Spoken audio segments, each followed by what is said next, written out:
इंतहाई एहतराम मंझा पंहिंजे दोस्त पंहिंजे मोहक़िक़ अदीब ऐं शाह लतीफ़ ऐं ॿियनि जे पारखुनि ॿियनि शाइरनि जे पारखुनि ऐं सिंधी लैंग्वेज अथॉरिटी जे अॻूणे चेयरमैन डॉक्टर अब्दुल गफ़ूर मेमण साहब खे गुज़ारिश आहे त हू अचे शाह जनाब आगा सलीम साहब ते पंहिंजे ख़्यालनि जो इज़हार करे। डॉक्टर गफ़ूर मेमण साहब।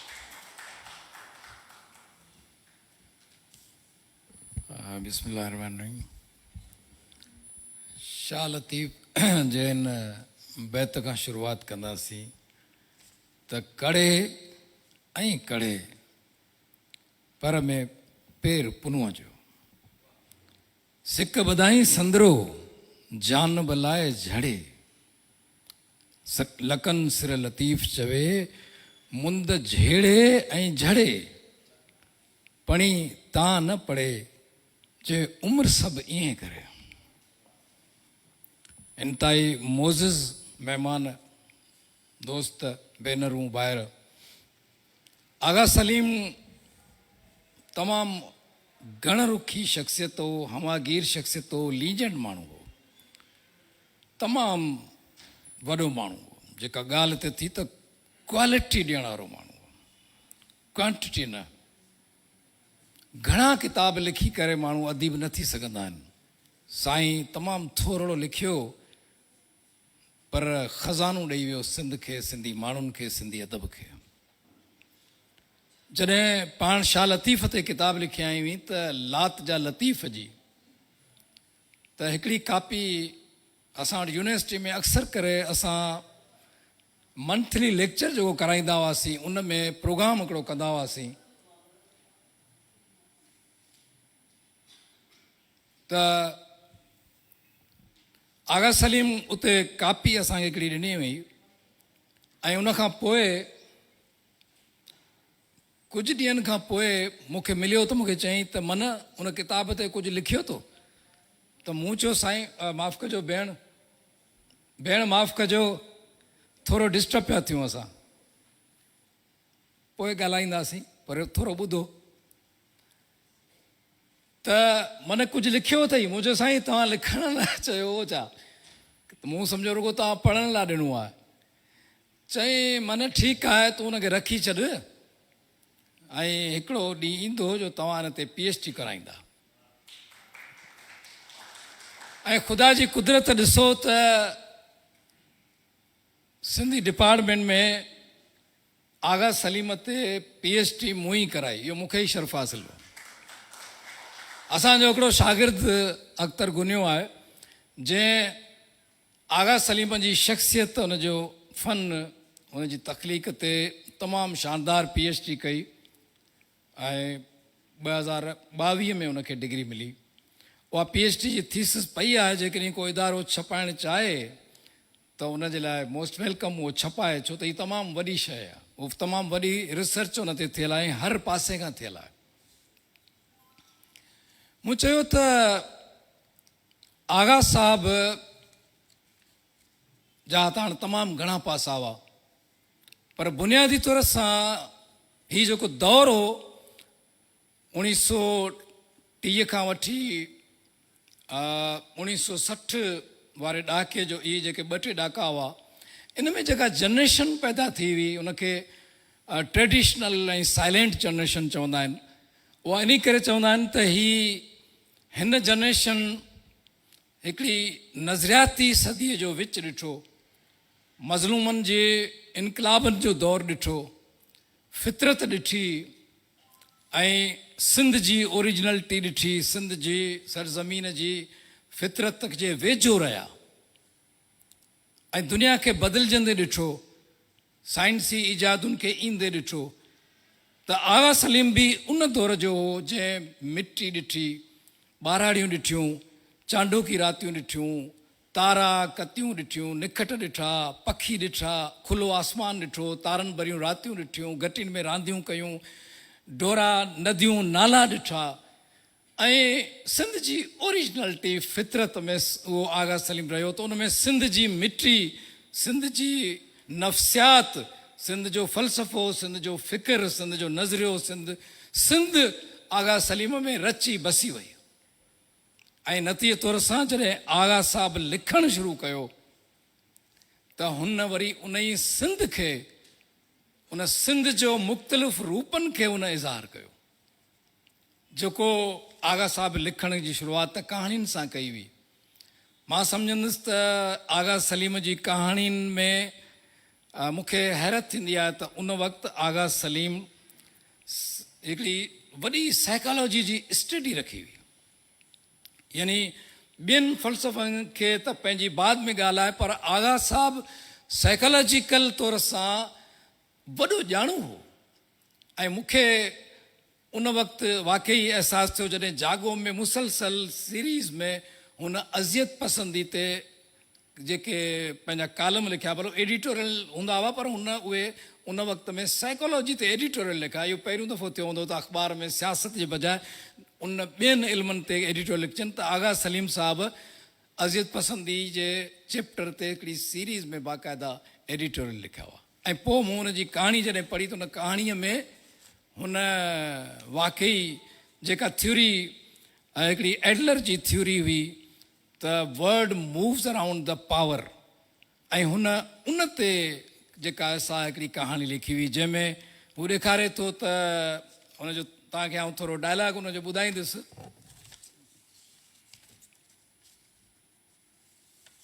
उन में थींदो ईअं आहे त हिकिड़ी छोकिरी हूंदी आहे, हिकिड़ो कैरेक्टर हूंदो आहे जेको हिकिड़ी ताक़तवर शयुनि खे पसंदि करण जे नतीजे में हू साइकोलॉजी तौर सां एबनॉर्मल थींदी वेंदी आहे।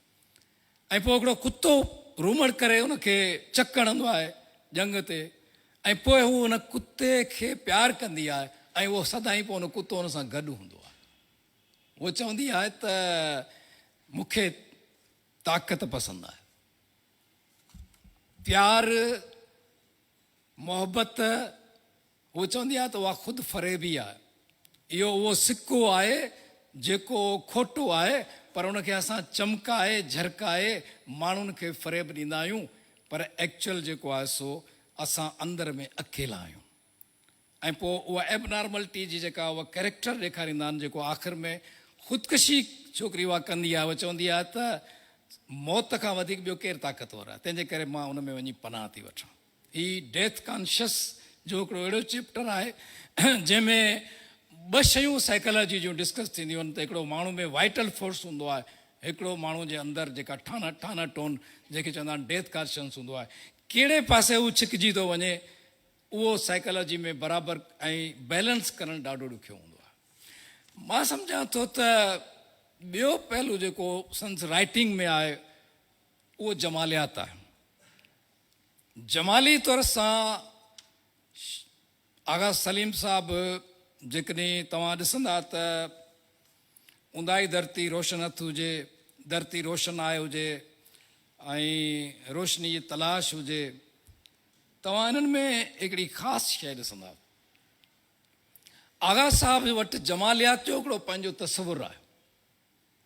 असां वटि हिकिड़ो जमालियात जो बहस हूंदो आहे त जमालियात सब्जेक्टिव आहे या ऑब्जेक्टिव आहे, पर आगा सलीम वटि शाह लतीफ़ वारो नज़रियो आहे जमालियात जो, त जमाल उहो आहे जेको पंहिंजो पाण झलक ॾेई किथे बि ज़ाहिर थी सघे थो, तव्हांखे ख़बर न आहे किथे पसाए। जमाल न को सब्जेक्टिव आहे, जेको विलियम वर्ड्सवर्थ चयो त ब्यूटी लाइज़ इन द आइज़ ऑफ बिहोल्डर। उनखे वरी चैलेंज अची बाद में एरिक फ्राम बि कयो हो, त चई त नो, इट्स ऑल्सो ब्यूटी विच लाइज़ इन द आइज़ ऑफ बिहोल्डर। त ऑब्जेक्टिव थी वई, पर इहो ऑब्जेक्टिव बि कोन्हे, सब्जेक्टिव कोन्हे। पर शाह लतीफ़ जहिड़ो नज़रियो जमालात जो, जेको जमालियात जो नु, उनखे आगा सलीम जॻह जॻह ते जेको आहे सो उन तरह से इज़हार कयो आहे। जीअं बेटाई जो वालिद साहब हबीब साहब चयो न त कूड़ा सामीन पंध हू वसे हरंद ऐं हे हलिया इंगलाज, त शाह लतीफ़ चयो त न, सचा सामीन पंध हू वसे हरंद, पर हिननि ॾिठो इंगलाज में। ऐं बेटाई हुनखे ॿिए बैत खे वरी चवे थो त जंहिंखे जितां पिरीअ पाण पसायो तंहिंखे तितां लिया पाइण आया। जमालियात उहा आहे जेका तव्हांखे जिते किथे जितां नज़र अचे, जिते बि नज़र अचे, ऐं उन ते आगा सलीम जी ॾाढी शानदार जेका असां हिकिड़ी कहाणी हुई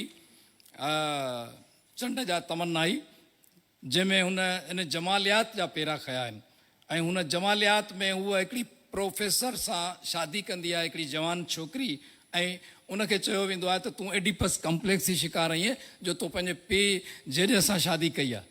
उहा चवंदी आहे न, आउं दाइमी जमालियात जी ॻोल्हा में आहियां, उहा मूंखे जिते नज़र अचे उहा मूंखे हिन में नज़र आई आहे।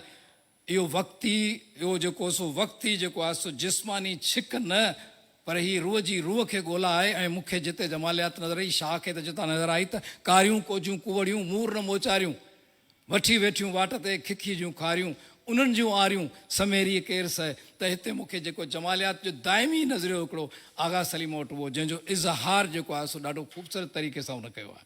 ऐं अहिड़े तरीक़े सां हिकिड़ो ॿियो अहम पहलू फितरत, जमालियात ऐं पोइ सूफ़ीज़म जो आहे, मिस्टिक्सिज़म जो आहे, वहदतुल वजूद जो आहे। इहे मुख़्तलिफ़ नाला ज़रूरु आहिनि।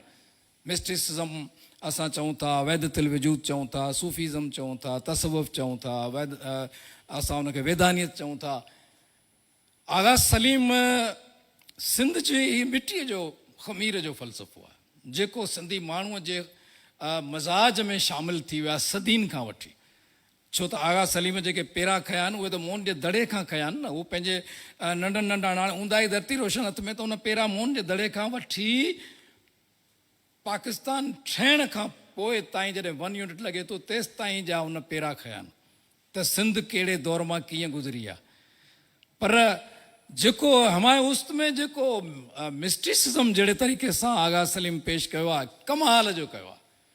मां सम्झां थो त दुनिया में जंहिं फ़लसफ़े खे असां सिंध समेत जंहिं फ़लसफ़े खे वधि में वधि मिसइंटरप्रेट कयो वियो आहे न, उहो सूफ़ीज़म आहे। छो त असां माण्हू सम्झूं ई कोन था, ऐं सम्झंदा आहियूं पैसिवनेस सूफ़ीज़म आहे। चूड़ा ॿधण, ॻाढ़ा वेस पाए, गेड़ो वेस पाए नाच करणु सूफ़ीज़म आहे। असां सम्झंदा आहियूं पीरी मुरीदी दरगाही कल्चर, इहो शायदि सूफ़ीज़म आहे। हाणे त माशाअल्लाह सूफ़ीज़म कमर्शलाइज़ थी वियो आहे। तव्हांखे सूफ़ी सोप में मिलंदो, सूफ़ी घी बि मिलंदो। हाणे त सूफ़ीअ खे असां वापारी बनाए छॾियो। सूफ़ीज़म खे असां सम्झो ई कोन्हे। मां चवां थो विल ड्यूरांट जो जुमिलो मूंखे ज़हन में जॾहिं ईंदो आहे त हुन चयो हो त इल्म जी शुरूआति हैरानी खां थींदी आहे, ऐं वरी इल्म जी इंता ते बि माण्हू हैरान थी वेंदो आहे। पहिरीं हैरानी जहालत वारी आहे, त ॿी हैरानी इरफ़ानियत वारी आहे। उहा इरफ़ानियत वारी हैरानी जिते साइंटिफिक दलील ख़तमु थी था वञनि, उतां मेटाफिज़िक्स शुरू थी थिए। ऐं उहो मेटाफिज़िकल उहे बुनियादी क्वेश्चन आहिनि जेका सूफ़ीज़म जो बुनियादु रखियलु आहे। ईअं न आहे त सूफ़ी जेको आहे सो को ॼट आहे। सूफ़ी हाईएस्ट साइंटिफिक आहे। ऐं सूफ़ी ईअं बि न आहे त बसि सभु कुझु सरेंडर करे थो छॾे ऐं हुनखे जेको आहे सो विढ़णो ई न आहे। सूफ़ी ईअं न आहे। शाह लतीफ़ वटि मुसलसल हू त स्ट्रगल खे लाइफ जो ॿियो नालो करार थो ॾे। मरां अॻे पोइ मरां मार्ग में, रस्ते में मरां। ऐं भले उमेद न हुजे, पर उमेद ख़तमु नथी थिए। जे लीला आहे मल ई तव्हां पिण लीला आहे। इहो कंसेप्ट आहे न। ना उमेदी आज को ओछण आदेसीन, कॾहिं ताज़ी पुठिते कॾहिं हेठि हलनि, सामीड़ा समुंड में तुम्बे जीअं तरनि, जे वागूं वात वञनि त कुछनि की न की। ही जेको सूफ़ीज़म आहे, इहो सूफ़ीज़म असां सम्झो ई कोन्हे। हीअ त एटीट्यूड सूफ़ीज़म आहे जेको आगा सलीम हुमाए उस्त में ॾेखारियो आहे। त टे मज़हब जा कैरेक्टर आहिनि। हीअ एवोल्यूशनरी माण्हूअ जो सफ़र आहे, जंहिंमें हुन ॾिठो आहे हिकिड़ा मुस्लमान आहे, हिकिड़ो हिंदू आहे, हिकिड़ो ईसाई आहे। ऐं उहे मुख़्तलिफ़ सफ़र करे करे करे मुख़्तलिफ़ दौरनि मां फ़िक्र जी मंज़िलुनि मां गुज़री हिकिड़ी अहिड़ी स्टेज था पहुचनि जिते हू सूफ़ीज़म उन्हनि ते आश्कार थी थो वञे।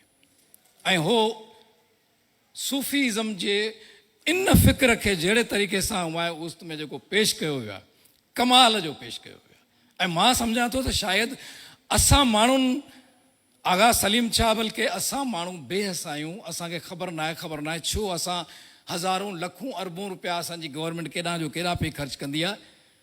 छा हुमायूं उस्त ते असां वटि ड्रामा सीरियल नथी ठही सघे? तव्हां मन चलेगा सौदा ड्रामो ॾिठो हो टीवीअ ते? मां उन में हज़ारे इख़्तिलाफ़ हुआ मूंखे, पर पोइ बि हिकिड़ी शुरूआति हुई त सूफ़ीज़म खे कंहिं न कंहिं हवाले सां पेश कयो। हीउ त एॾो शानदार ड्रामो थी सघे थो, एॾो ख़ूबसूरत ड्रामो थी सघे थो। हिकिड़ी सीरियल इन ते जेका आहे ठाही वञे जेकॾहिं टीवीअ ते हुमायूं उस्त जी, त मुंहिंजे ख़्याल में त हीअ इन खां वधीक त ॿी काई हूंदी कान। ऐं बल्कि आगा सलीम जा जेके नावलेट ऐं नावल आहिनि, जेके कहाणियूं आहिनि, सभु जा सभु ड्रामाटाइज़ थी सघनि था। एॾो फ़िक्र, एॾी गहराई, एॾो सिंध जा उहे ओरिजिनल कैरेक्टर उन में मौजूदु, सिंध जी नफ़्सियात मौजूदु, सिंध जी जमालियात मौजूदु। हीअ आगा सलीम जो जेको आहे हीअ तमामु शानदार कमु आहे, पर असां ख़बर न आहे छो असां माण्हू उन खां परे आहियूं। ऐं ॿी जेका अहम ख़ासियत आहे आगा साहब जी, जीअं अमर जलील जी कहाणियूं जो चइबो आहे त डायलॉग्स जेकॾहिं अमर जलील जी कहाणियुनि जा कढी छॾिजनि त कहाणियूं ख़तमु थी वञनि। अमर जलील त डायलॉग जो बादशाह आहे, त डायलॉग्स जो बादशाह हो, पर आगा सलीम मंज़रकशीअ जो बादशाह आहे। जहिड़ी मंज़रकशी आगा सलीम कई आहे, जहिड़ी ॿोली इस्तेमालु करे जेके असांखे सिंध जा हुन मंज़र ॾेखारिया आहिनि, कमाल जी मंज़रकशी आहे। मंज़रकशी जेकॾहिं कढिजे त पोइ जेको आहे सो उन्हनि में उहो रस चस न रहंदो। मां तव्हांखे ॿुधायां थो, घड़ियाल हल्की हल्की मूसीक़ी सां 5 वॼाया ऐं हिन जी अखि खुली वई। कमरे में ज़ीरो बल्ब जी झकी ऐं नंढाखड़ी रोशनी पखड़ियल हुई। दरनि ऐं दरीनि ते रेशमी तार सां सूसीअ जा पर्दा लटकियल हुआ। सुबुह जी हीर जो झूटो लॻो ऐं रोशनी जा पर्दा लुड़ण लॻा। साम्हूं भित ते हिकिड़ी पेंटिंग लॻल हुई, जंहिंमें उतरादी ढगे गाॾीअ ते हिकु पोड़ो वेठल हो।